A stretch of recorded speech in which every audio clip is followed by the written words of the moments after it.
Hello everyone, it's me, Juan4 back again in the video, and today, I know, Map have released lots of videos, and unfortunately, not one of them is FNAF. I know, I get it, but you know what? We gotta wait patiently, okay, guys? I feel like a lot of people are gonna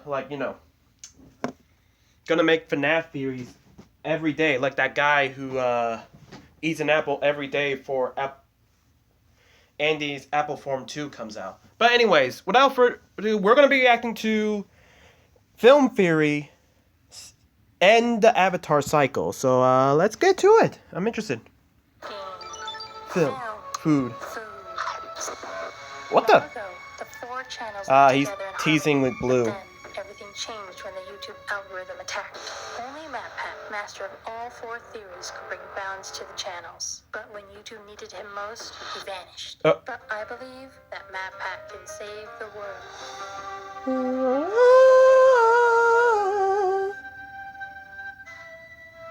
Hello, Internet. Welcome to I'm interested to see what that fourth channel is. Reveal your secret power, subscription bending. Try it out. Click the button below the video to transform it. Now, I don't often call a lot of things perfect. Almost anything can be improved upon in one way or another. But up there with Chrono Trigger, The Lord of the Rings, and the sweet, delicious burn of Diet Coke is Avatar: The Last Airbender. That's right. If ever there was a perfect animated series, it might just be Avatar. In case you need a bit of a refresher, in the world of Avatar, people live in one of four nations, each built around one of the four traditional elements. You have the water tribes at the North and South Poles, the vast Earth Kingdom that covers most of the world's landmass, the industrious and aggressive Fire Nation, and the elusive, flighty air nomad monks. Some people are born with the ability to bend one of these four elements, but only one person can master all four of them. That one person is known as the Avatar, and is tasked with keeping the world in balance. As the very first Avatar, Juan explains, "This is my mission, to use Rava's light spirit to guide the world toward peace." Each Avatar is born into a cycle, water to earth, Juan to fire was the to air. Juan was the only thing keeping Avatar Korra, the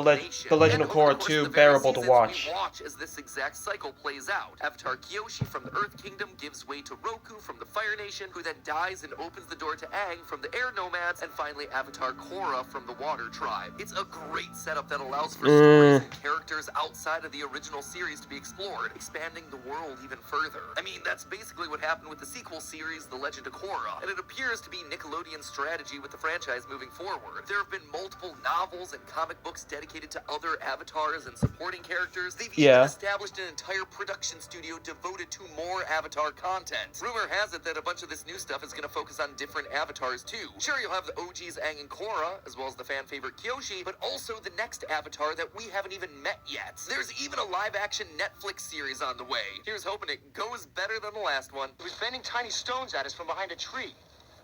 It really hurt. Anyway, in my excitement for new Avatar content, I decided to go rewatch the series and catch up on a bunch of the spin-off stories that they've released over the years. And you know what, theorists? The more and more I look, the more and more I realize that having an avatar sucks. What? This world is so much worse because of the Avatar cycle. When you really break down what each avatar does during their life and how it compares to what each avatar is supposed to be doing, you realize that each and every one of them has largely failed. Enough so that you kind of gotta ask, is it even worth having an avatar at all? Hop aboard your flying bison and pour out some No, you will not disrespect Juan. About to bend your ear over this broken ancient tradition. Let's start by setting our ground rules, shall we? Remember, the whole thing about the avatar is that their main goal is to keep the world in balance. Yes. Physically and spiritually. What exactly that means could be up for debate, but the way I see it, an avatar's duties largely break down into four main tasks. One, helping keep international peace between the four nations. Two, helping keep internal peace within each of those nations. Three, protecting innocent people and bringing justice to the unjust. And four, bridging the gap between the human world and the spirit world. So let's just start at the beginning of our list. One of the main parts of an avatar's duty is to help keep international peace between the four nations. And admittedly, some of them are good at it. For instance, we see that Aang has helped to set up an international government to help the four nations stay at peace with each other. But literally from the opening seconds of the show, we know that at least one avatar had a major oopsie in this field.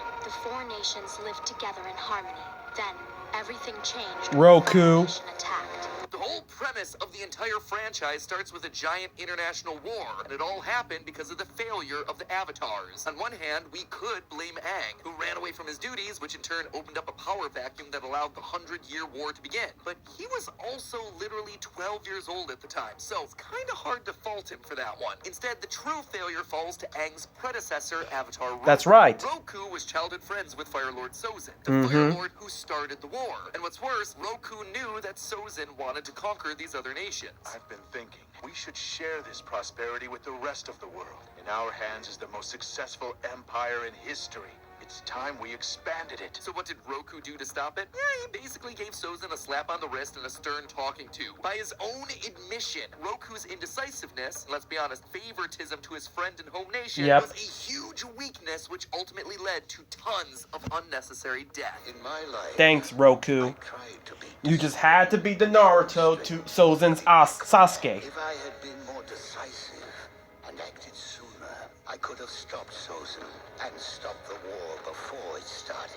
Instead, his actions led to Sozin's betrayal, his own death, and a war that lasted generations. His failure led to the complete annihilation of the Air Nation, as well as all the loss of life that comes with a war of conquest. It's not exactly going to be making Watch Mojo's top 10 list of moments that brought balance to the world. And here's the thing, we don't have to look at Roku or Aang to see the Avatar's failures here. In the prequel novels, we learned that Avatar Zito, the Fire Nation Avatar before Roku, was born into a time of great strife for the nation. And instead of working internationally like most other avatars, Zito decided to focus on the domestic politics, becoming a bureaucrat within the Fire Nation to help his people. Though he helped shepherd the Fire Nation back to prosperity, he did this at the expense of all the other nations. Dang. This eventually led to an event known as the Platinum Affair shortly after his death, which saw the Fire Nation and Water Tribes secretly backing a challenger to the Earth Kingdom throne. When this was discovered, it led to all three nations becoming incredibly isolationist. Because of this, Zito's immediate successor, the air nomad Avatar Yang Chen, would look back on Zito's legacy as messy. So as you can already start to see, having one person because you was favoritism to your nation. Bending world is like an impossible task. Time is going to be the Avatar's most limited resource, and the decisions that they make on how to spend that time inevitably means that they're going to have to sacrifice one major part of their duty. Obviously for Zito, focusing all of his attention on bringing prosperity to the Fire Nation meant that he let conflict arise within other kingdoms with the Platinum Affair. We see a similar situation arise in the Avatar Kyoshi books. The Avatar before her had a singular focus on dealing with the spiritual duties of the role. This meant that he neglected his responsibilities as a politician. His neglect of the physical world allowed the Earth Kingdom to become destabilized by infighting, and Kyoshi was basically forced to spend her entire life cleaning up that mess. But don't feel too bad for her. She caused even more problems than she solved. Oh, of course. Chin the Conqueror. Yep, there it is. Was a warlord standing up against a corrupted king. That said, Chin was far from a hero. As Kyoshi herself says, a horrible tyrant. Jin was expanding his army to all corners of the continent. This seems like the exact sort of situation where an avatar should stand up and help make peace, right? A rebellion is threatening to destabilize an entire kingdom, and both sides are led by awful people. The keeper of peace and balance should probably be looking into solving this issue. Even Kyoshi herself says, Jin the Conqueror threatened to throw the world out of balance. There's that word, balance. So what did Kyoshi do to stop Chin? Nothing. Literally nothing. Chin was able to conquer almost the entire continent. Kyoshi only decided to step in when he showed up at her doorstep to take over the peninsula that she called home. I warned him that I would not sit passively while he took our home. Yeah, sure, Kyoshi. Looks like you were getting right to that. So now that Chin is literally right in front of her, you would think that this is a good opportunity to try and stop his conquest and restore balance to the Earth Kingdom. No, Kyoshi uses her power to disconnect the peninsula from the mainland and then proceeds to yeet it out into the middle of the ocean. Seriously, in what's arguably the most impressive display for an avatar's powers that we see throughout the entire franchise, all Kyoshi does is pull a giant, I'ma head out. Chin's conquest was only stopped because he was too stubborn to get out of Kyoshi's way, falling to his death as Kyoshi Island was being formed. But I assure you, I would have done whatever it took to stop Chin. Really, Kyoshi? Really? Sure looks like you got some massive revisionist history going on there, because you didn't do a gosh darn thing in the months leading up to him coming to your peninsula. And that philosophy runs deep in the village that Kyoshi leaves behind. Towards the beginning of The Last Airbender, Team Avatar lands on Kyoshi Island, where the guiding wisdom of all the Kyoshi stands is, yeah, it's not my problem. Kyoshi stayed out of the war so far. and we intend to keep it that way. Heck, even the Earth Kingdom capital's catchphrase, "There's no war in Ba Sing Se," follows the same attitude. Ignore the problem, deny, close your eyes, and it just goes away. Admittedly, things seem to go much better under Roku's tenure. And after Aang ends the 100-Year War, things again seem to go smoothly. But under Korra, there's civil conflict after civil conflict. True. Avatar during the Water Tribe Civil War. Under her watch, the Red Lotus assassinates the Earth Queen. And in the aftermath, Korra's inaction due to injury and PTSD lets Kuvira seize control of a great deal of the Earth Kingdom. Not a great track record in a long sequence of avatars dropping the ball. So now let's move on to our next criteria. Protecting the innocent and bringing justice to the unjust. This one's oh boy. We're already on 10 minutes already. And already, this is only 10 minutes. And we're already...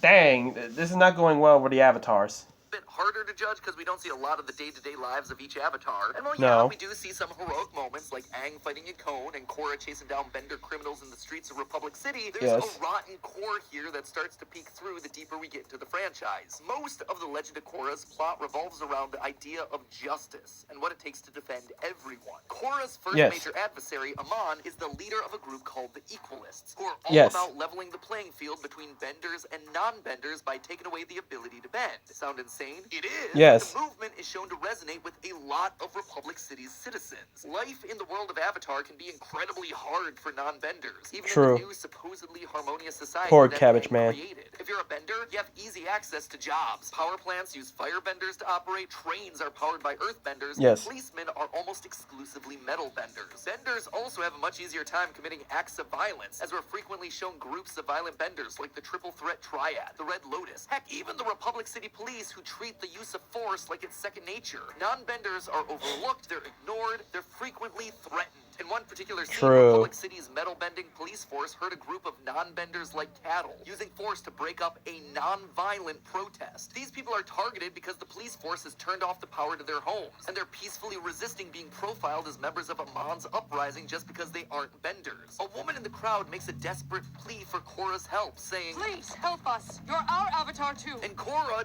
does help, kinda. Unfortunately for the common people, Korra considers the issue resolved after she outs Amon as a bender and a fraud, effectively derailing a movement that began and grew thanks to a genuine concern from a huge portion of Republic City's non-bending population. So that one doesn't look all that great for Korra. When you think about it, this is Aang's city. He created the system that Korra inherited. In fact, this goes well beyond just Korra and Aang. The imbalance between benders and non-benders is a failure of every avatar before them who popped up or exploited the same system. Which brings us back to Kyoshi, who honestly might have been the worst of the bunch. See, Kyoshi had herself a rough childhood. She was an orphan working as a servant until it was discovered that she was the Avatar. She later joined a criminal gang that was founded by her parents. And it's not like they suddenly stopped doing crimes after the Avatar joined. Nope, they decided to involve Kyoshi in the crimes. And that's not all. Kyoshi's youthful anger heavily informed her way of thinking. Even after learning that she was the Avatar, her thoughts were more centered on revenge than duty. Kyoshi states that, quote, her hunger to learn all four elements had nothing to do with becoming a fully realized Avatar. Fire, air, and water were simply more weapons she could bring to bear on a single target, end quote. And much later in her life, she was so unbothered by taking a life that she didn't see a difference between accidents. No. I haven't read the books, so I thought the meme about Kyoshi being a killer avatar was just that, a meme. No, she really is a vengeful avatar. Oh no, that's horrible. And intentional killings. He didn't really kill shit. Technically, he fell to his own doom because he was too stubborn to get out of the way. Personally, I don't really see the difference. As for protecting the innocent, here again we have some problems. In Shadow of Kyoshi, Kyoshi threatens to crush a mother and her adult son to death with a boulder while trying to squeeze a false confession out of them for something they didn't do. But the single worst decision is revealed in the canonical Flash game Escape from the Spirit World. It's here that Kyoshi confesses to Aang her biggest failure. See, one of the Earth Kings during Kyoshi's life was incredibly unpopular. His leadership was seen as ineffective ineffective and corrupt, and it eventually led to a peasant uprising against him. Okay. During the riots, the king ordered Kiyoshi to put the uprising down, and to her credit, she refused. Instead, she encouraged the king to listen to the grievances of the people and find compromise. Seems pretty good so far, right? Yes. But here's the thing. Kiyoshi admits that she didn't like the people standing up against the kingdom. In fact, throughout the whole story, Kiyoshi seems less concerned about the human rights abuses committed by the king and more concerned that the peasants are destroying historical artifacts and upsetting the stability of the monarchy. So, in exchange for the king listening to his people and ending the riots, Kiyoshi agrees to train an elite group of earthbenders for him. They would be, quote, silent, precise, and feared by all. It was a force that would eventually be known as the Dai Li.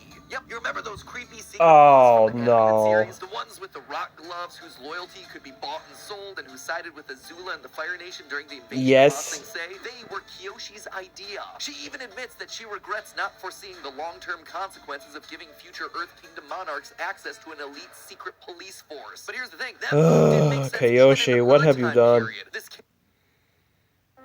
Ah, what? Purdue University. was ready to crush his own people, he shouldn't have had access to that secret police force either. Imagine what he would have had him do to the peasants if they were around to begin with. Then again, when you're as powerful as Kiyoshi and you treat your powers like a big old hammer, I guess everything looks like a nail. So again, for a lot of the avatars, protecting the innocent and bringing justice to the unjust is just a bust. So that's 3 for 3 where a ton of avatars failed. But what about our fourth criteria here? Bridging the gap and keeping the peace between the human and spirit world. Let me This guess, is Korra basically the succeeds? thing that avatars are supposed to be good at. Surely there isn't a legacy of failure here too? Well, you would think, and then you would be wrong. We hear in the prequel novel dedicated to Avatar Yang Chen that when humans and spirits came into conflict, she would strike bargains that would get the spirits to leave humans alone so long as they took care of the physical world. And of course, humans did not live up to their end of the deal. As a result, spirits wound up committing a lot of violence against humans who broke their oaths. This in turn created a huge mess for the next Avatar, Kurik, to clean up. We discover in the Kyoshi novels that Avatar Kurik would end up spending most of his short life fighting the dark spirits empowered by Yang Chen's decisions. Finally, let's skip forward to Avatar Korra. There we go. The Avatar to fail the most at this one. At the end of The Legend of Korra Season 2, Korra is subdued by her uncle Unalaq, who's merged with the dark spirit Vatu. Unalaq is able to rip the Avatar spirit Rava from Korra's body, severing her connection to the past Avatars forever. Thousands of years worth of knowledge snuffed out in an instant. Additionally, during this battle, we witness a world-shifting event called the Harmonic An Avatar Convergence. wand, Seasonally, no! a portal opens between the spirit and human worlds, allowing people and spirits to pass freely between them. At the end of it, Korra decides to keep the portals to the spirit world open, a decision that reverses the stance of the very first Avatar and fatefully combines the human and spirit worlds. At first glance, it seems brilliant, right? Would the peaceful coexistence between humans and spirits create a more meaningful bond between them? Well,